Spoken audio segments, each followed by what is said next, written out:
Hello everyone, in this video we will see an exercise on QlikView. The objective of this exercise is what is the use of statistics box in QlikView.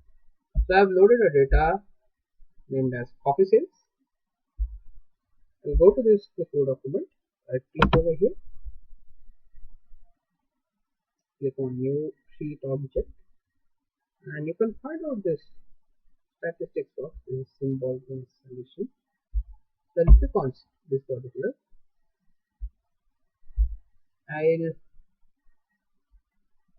click on this particular general tab and it is going to redirect us to the expression window.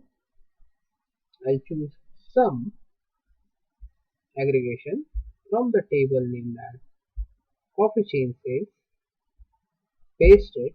It is going to appear over here. Click on OK. So now you can see the title over here.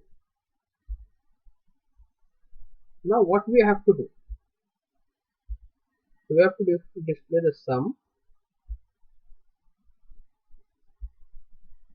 So I'll just click on. If you want to make it more interactive, you can change the background, and you can going on changing and changing. Borders are also there.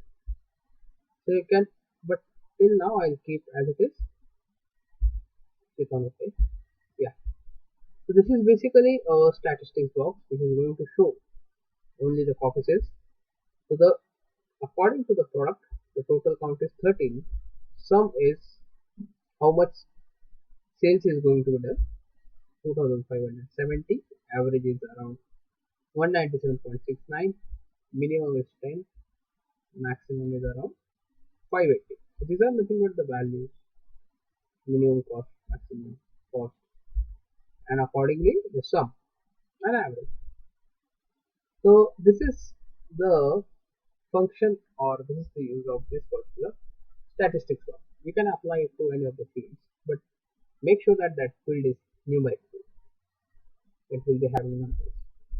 Thanks for watching. Have a nice day.